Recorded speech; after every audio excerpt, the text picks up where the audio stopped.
bonjour Marie-Emmanuelle. Enseigne de menuiserie extérieure, fenêtres, portes d'entrée, volets, pergola. Oui, voilà. L'enseigne est connue aujourd'hui en France puisque nous existons depuis 1980, ça fait 45 ans. Déjà, effectivement. Marie-Emmanuelle, 3 minutes. C'est parti. Et puis ensuite, on échange ensemble. Oui, alors Triba, c'est une enseigne, comme je le disais, qui est une franchise expérimentée et pérenne depuis très longtemps, depuis 45 ans. Française, nous sommes en fait filiale d'un groupe industriel important en France, fabricant de menuiserie, c'est le groupe Atria. Pour donner une idée, notre chiffre d'affaires du groupe Atria en 2023, c'était 370 millions d'euros.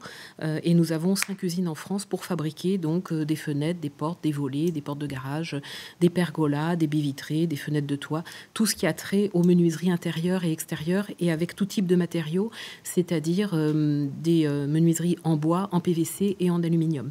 Alors nous avons toujours développé notre réseau avec la franchise, donc nous sommes un franchiseur depuis longtemps maintenant, avec aujourd'hui un réseau de 190 franchisés concessionnaires et un petit peu plus de 300 magasins, ce qui veut dire que certains de nos concessionnaires ont plusieurs magasins, ceux qui sont là depuis longtemps ont jusqu'à 6 magasins sur un secteur assez étendu. L'objectif étant d'être dans la proximité des clients, c'est-à-dire à peu près à moins de 50 km d'un client pour qu'il puisse venir acheter facilement les menuiseries dont il a besoin. Nous adressons la clientèle de particuliers, c'est-à-dire monsieur et madame tout le monde, comme moi par exemple, qui va vouloir rénover sa maison ou son appartement en une ou en plusieurs fois. Donc nous fidélisons nos clients et nous les voyons sur 1 année, 2 années, 3 années, 4 années, etc. pour leur apporter le confort dont ils ont besoin, l'isolation et des produits esthétiques et plein de sécurité. Ce sont les créneaux qui intéressent les clients quand ils achètent nos menuiseries. Nous sommes un réseau qui existe donc depuis longtemps, 45 ans, donc beaucoup d'accompagnement, beaucoup d'expérience, un réseau important, un siège en Alsace, fabrication française. Ça, c'est vraiment le créneau depuis toujours de Monsieur Triba, notre PDG. Et nous sommes aussi à la pointe de l'innovation, puisque c'est vraiment ce qui intéresse notre PDG, d'être avant-gardiste au niveau des produits. Nous avons encore investi, il y a depuis 2-3 ans, à peu près 30 millions d'euros de chiffre d'affaires pour moderniser les usines, pour changer les lignes de production, proposer des nouveaux produits plus fins. C'est la tendance, c'est ce qui plaît aux clients de pouvoir voir au maximum au travers des fenêtres, c'est important. Et puis nous avons aussi revu le concept des magasins en 2022, donc avec un magasin en général un petit peu plus petit, aux alentours de 70 mètres carrés, et qui permet de présenter les produits dans un showroom adapté et joli, moderne, qui met en valeur les produits. Le chiffre d'affaires moyen d'une concession Triba, c'est 1 350 000 euros à 4 ans à peu près en moyenne, avec une équipe de 6 à 8 personnes. C'est un métier qui est varié, opérationnel, donc il faut aimer le commerce, il faut avoir envie d'être au contact des clients pour les renseigner, les satisfaire, et puis avoir une petite appétence pour la technique, pour aussi comprendre de quoi il s'agit. Et bien sûr, nous avons beaucoup de formations pour intégrer des personnes qui ne connaissent pas le métier, comme 80% des personnes dans la franchise, et qui vont réussir chez nous rapidement. Bravo Marie-Emmanuelle, hein. Presque dans le timing, c'est super. Bravo.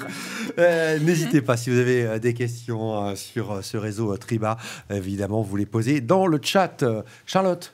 Oui, donc 300 implantations. Est-ce qu'il y a encore de la place ou est-ce qu'on est plus sur des opportunités de reprise? Alors, les deux.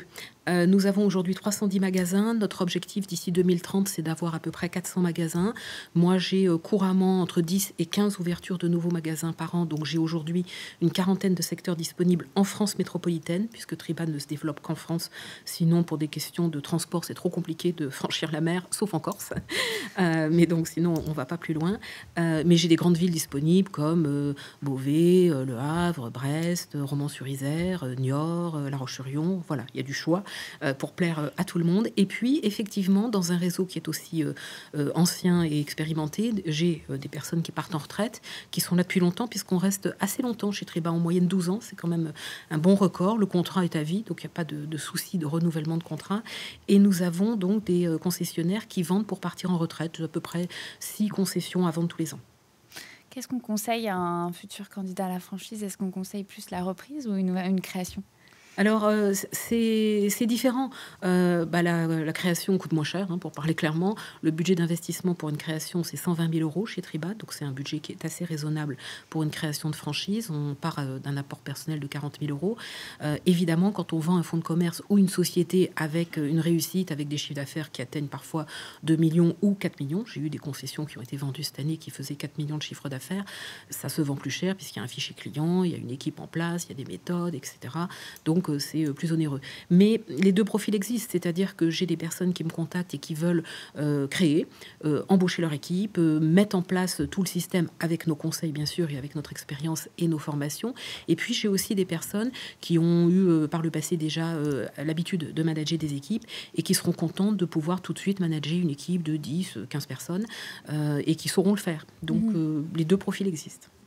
Marie-Emmanuelle, un mot sur le marché, ce marché de la menuiserie extérieure qui est là encore une fois assez concurrentiel, qui a connu une forte croissance il y a quelques années. Est-ce qu'il y a encore de la réserve sur ce marché ? Oui, alors la chance que nous avons, par exemple, puisqu'on travaille dans le secteur du bâtiment au sens large, je dirais, c'est premièrement que nous sommes sur un marché très stable depuis toujours en France. Il y a eu une petite augmentation des ventes juste après la Covid, puisque les Français sont restés chez eux confinés et ont vu qu'il y avait des choses à faire pour rénover leur maison, leur appartement fin 2020 et en 2021. Mais ça s'est, je dirais, assez fluidifié. Donc on est dans un marché aujourd'hui qui est très stable. Nous travaillons dans la rénovation de l'habitat. Donc nous ne sommes pas vraiment touchés par ce qui se passe aujourd'hui, par exemple, dans la promotion immobilière ou dans la construction qui est un peu freinée pour des tas de raisons ou politiques ou financières en France. Le Français aujourd'hui a envie de rénover sa maison ou son appartement parce que c'est ce qui lui permet aussi de faire des économies d'énergie et de pouvoir à ce moment-là être mieux isolé dans une maison plus confortable. Donc c'est, je dirais, un des atouts de notre secteur d'activité. Marie-Emmanuelle, Fred souhaite vous poser une question, on va la découvrir. Quelles sont les difficultés majeures rencontrées par les nouveaux franchisés chez Triba ? Alors je dirais qu'il n'y a pas de difficultés majeures à mon sens. On a l'habitude chez Triba d'intégrer des nouveaux arrivants dans le réseau, que ce soit quelques personnes qui ont déjà une expérience dans la menuiserie ou même des commerciaux du réseau qui deviennent patrons à leur tour, ou des personnes donc extérieures qui ont des profils très variés. Moi j'ai intégré des personnes qui viennent de l'immobilier, de l'assurance, qui était directeur d'usine, qui était ingénieur dans le désamiantage, qui était pharmacien, quelqu'un qui travaillait dans le nucléaire, donc des profils vraiment très variés, des femmes aussi, bien sûr. La difficulté pourrait être, par exemple, de convaincre un banquier d'avancer sur le projet, mais chez Triba, comme le budget est raisonnable et que notre franchise existe depuis 45 ans, c'est quand même des sacrés atouts qui rassurent tout le monde, y compris les banquiers, donc on n'a pas trop ces difficultés-là. Quel serait peut-être un écueil sur lequel il faut faire attention et sur lequel je fais attention quand je rencontre des nouveaux candidats, c'est d'être opérationnel et d'avoir ce sens du commerce et de l'empathie vis-à-vis des clients pour s'intéresser à eux. C'est ce qui fait que ça marche, satisfaction client. C'est la question que j'allais vous poser finalement. Vous avez commencé à y répondre. On a bien compris, il y a des franchisés chez Triba qui surperforment, qui performent. Quelles sont leurs qualités ? Quelles sont la recette du succès ? La recette du succès, elle est simple. Je crois que c'est quand même souvent le cas dans la franchise. Moi, ça fait 26 ans que je travaille dans la franchise. Triba est la 4e enseigne que je développe, donc je connais bien le monde de la franchise. La recette, c'est d'être opérationnel, de suivre les conseils que le franchiseur vous apporte. Si on existe depuis 45 ans, qu'on a des méthodes qui fonctionnent, c'est pas la peine de réinventer l'eau chaude, je dirais. Donc autant se les approprier, c'est gratuit en plus. Chez nous, il n'y a pas de droit d'entrée à la franchise, il n'y a pas de frais de formation. Donc on est vraiment là pour un partenariat gagnant-gagnant pour faire en sorte que ça fonctionne tout de suite très bien avec celui qui va rejoindre le réseau. Il faut avoir vraiment une expérience et l'envie de faire du commerce, donc l'empathie de s'intéresser aux clients, monsieur, madame, tout le monde, qu'on va voir chez lui ou chez elle pour rénover sa maison ou son appartement, savoir de quoi on parle, bien sûr, être compétent au niveau technique, et puis avoir du leadership pour pouvoir manager son équipe et en même temps lui donner envie d'adhérer à votre projet. Toute dernière question concernant finalement les franchisés aujourd'hui. On l'a dit, 300 implantations. Combien de collaborateurs en moyenne ? En moyenne, 6-8 collaborateurs. Donc à la fois des commerciaux, un assistant ou une assistante et des techniciens poseurs.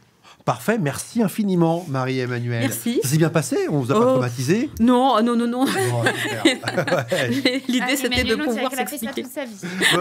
C'était parfait. Merci, bonne journée. Marie-Emmanuelle.